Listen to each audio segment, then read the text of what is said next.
Armët bërthamore mund t'jenë konsideruar si relikti së shkuarës deri më tani. Stoqet e tyre globale pritet të rritën për herë të parë pas fundit të luftës së ftohtë. Rendi vjetër bërthamor është drejt prishjes. Përshëndetje të nderuar shikues, mirë se vini në edicionin e ri të Exposeus, magazinës së përjavshme e televizive të Radios Evropa e Lirë. Unë jam Valona Tela. Kanë kaluar më shumë se 3 dekada që kur udhëheqësi i fundit i Bashkimit Sovjetik Mikhail Gorbaçov ka deklaruar se rreziku i luftës globale bërthamore praktikisht është zhdukur. Moska dhe Washingtoni kanë kaluar nga konfrontimi në bashkëveprim dhe në disa raste të rëndësishme në partneritet, ka thënë Gorbaçov në ceremoninë e pranimit të çmimit Nobel për paqe në vitin 1990. 32 vjet më vonë gjërat janë ndryshe. Kërcimi i bërthamor është kthyer dhe e pa paramendueshmja dikur nuk është më e tillë. Presidenti rus Vladimir Putin, që kurse ka nisur luftën në Ukrainë, rikujton vazhdimisht botën për fuqinë bërthamore të vendit të tij. Me afro 6.000 koka luftarake, Rusia ka arsenalin më të madh bërthamor në botë. Vetëm 3 ditë pas nisjes së luftës në Ukrainë, më 24 shkurt, Putin i ka kërkuar komandës së tij ushtarake që t'i vendosë forcat parandaluese, një referencë kjo për armët bërthamore, në gjendje gatishmërie. Приказываю министру обороны и начальнику генерального штаба перевести силы сдерживания российской армии в особый режим несения боевого дежурства. Paraprakisht Putin ka kërcënuar këdo që, siç ka thënë, do ta pengonte operacionin e tij në Ukrainë me pasoja të papara në histori. Shtetet e Bashkuara kanë thënë se kërcënimi nga sulmet bërthamore mbetet i ulët, por nuk mund të injorohet. Në një shkrim në fund të majit për gazetën New York Times, presidenti amerikan Joe Biden ka thënë se tash për tash nuk ka shenja që tregojnë se Rusia ka për qëllim të përdorë armë bërthamore në Ukrainë. Por retorika e her pas hershme ruse për shpërtimin e arsenalit bërthamor është vetvetiu e rrezikshme dhe jashtëzakonisht e papërgjegjshme.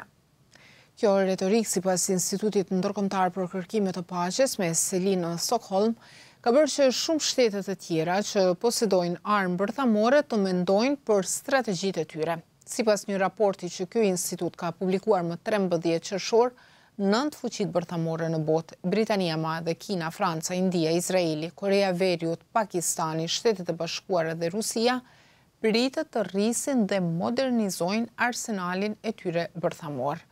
Njëri nga autorët e raportit, Matt Korda, ka thënë se së shpejti do të vijmë në pikën ku, për herë të parë që nga fundi i luftës së ftohtë, numri i armëve bërthamore në botë mund të fillojë të rritet.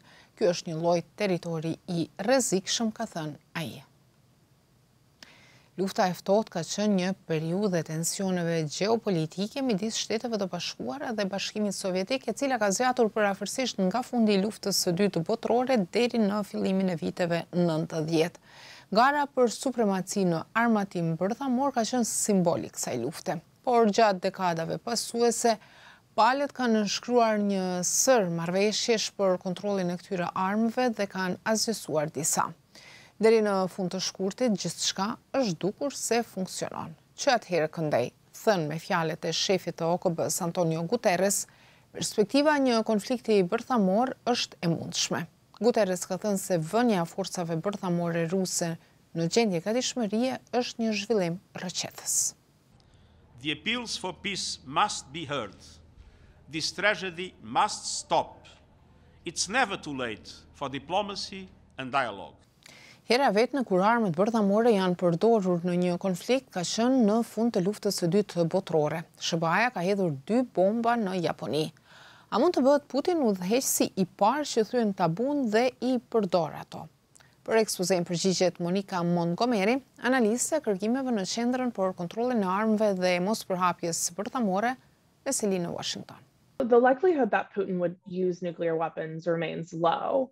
Putin's threats have been exactly that, threats largely geared towards third parties, more explicitly NATO, to not get involved in the conflict. However, it's not zero, and that remains extremely concerning, especially as the war drags on and Putin might feel like he is backed into a corner and can't carve out a victory in Ukraine. The risk of use increases. Në një luftë të mundshme bërthamore nuk do të kishte fitues. Kjo është fjalia që vazhdimisht përsëritet nga zyrtarët e lartë shtetëror, qofshin perëndimor apo edhe rus, deri te strategët e ndryshëm ushtarak. Pasojat sipas tyre do të ishin shkatruese për njerëzimin, aq më tepër kur arsenali bërthamor sot është më i avancuar se ai që ka përdorur SBA-ja për sulmet në Japoni në vitin 1945. Nga sulmet në Hiroshima dhe Nagasaki besohet të jenë vrarë deri në 220.000 njerëz.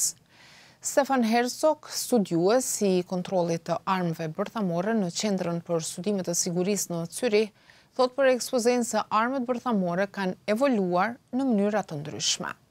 The bombs that were dropped on Hiroshima and Nagasaki are what we call gravity bombs. They're essentially dumb bombs which were very large and had to be pushed out the back of planes.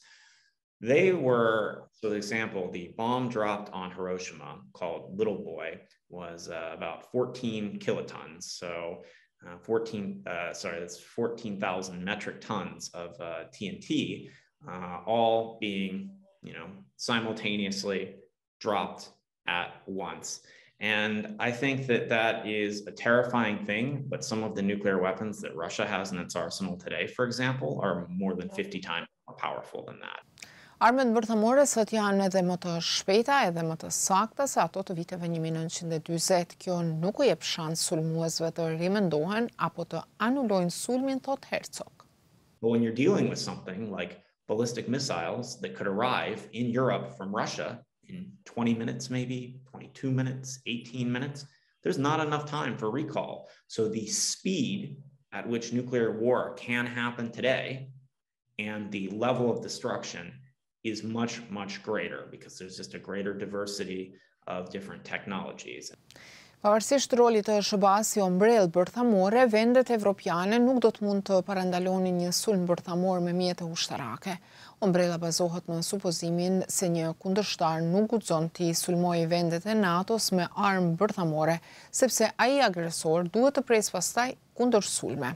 Nga ky kënd, armët bërthamore mund të shihen edhe si aset për paqen, thot Herzog, analist në Qendrën për Studime të Sigurisë në Zyrich.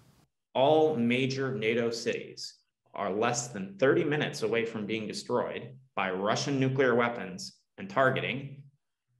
In the United States, it's about the same. And the only thing that actually protects countries from the use of Russian nuclear weapons is the fact that the United States, France, and Britain are threatening to do the same to Russian cities if Russia were to do that. And that's nuclear deterrence. So seen on the other side, maybe nuclear weapons could be seen as an asset to peace because Ukraine didn't have an extended nuclear deterrent shield, didn't have the US nuclear umbrella. Look what's happened to Ukraine. I pyetur se si mund të vlerësohet rreziku I luftës bërthamore, Herzog thot kur mos thuaj kur. Montgomery nga Qendra për Kontrollin e Armëve dhe Mospërhapjes Bërthamore thot se ky rrezik do të ekzistojë për aq kohë sa ekzistojnë edhe armët bërthamore. The only way that we can be sure that we can avoid nuclear war is to rid the world of nuclear weapons, to work towards global zero. And certainly that's not going to happen overnight. It's going to be a long process, but it's something that we have already been working on for decades. That work has certainly stalled in recent years. And instances like this really do damage to the non-proliferation and the disarmament regime. But the only way to prevent the use of a nuclear weapon is to get rid of nuclear weapons. Sipas Institutit Ndërkombëtar për Kërkime të Paqes, në botë aktualisht janë mbi 12.700 koka bërthamore. Pjesën më të madhe të tyre e posedon Rusia, pastaj SBA-ja. Nga aspekti ligjor, çdo përdorim I armëve bërthamore me ndikim masiv te civilët paraqet shkelje të së drejtës ndërkombëtare humanitare. Doktrina ushtarake ruse e lejon përdorimin e armëve bërthamore për qëllime të mbrojtjes. Në muajin prill, ushtria ruse ka testuar një raketë të re ndërkontinentale, Sarmat, e aftë për të bartur mbi 10 koka bërthamore dhe për të goditur SBA-n. Rusia, megjithatë, nuk është kërcënuar nga ndonjë rival bërthamor. Shtetet e Bashkuara dhe NATO-ja kanë paralajmëruar se përdorimi eventual I armëve bërthamore nga shteti rus do të ishte I papranueshëm dhe do të kishte pasoja masive, por nuk I kanë specifikuar ato. Shikues të nderuar, kaq për këtë edicion të Exposeus. Unë ju falenderoj që na ndoqët dhe ju ftoj të vazhdoni të përcjellni Radion Evropa e Lirë në webfaqen evropaelirë.org, si dhe në rrjetet sociale, Facebook, Twitter, Instagram dhe YouTube. Bashkë takohemi të premten e ardhshme. Mirëmbëjtje.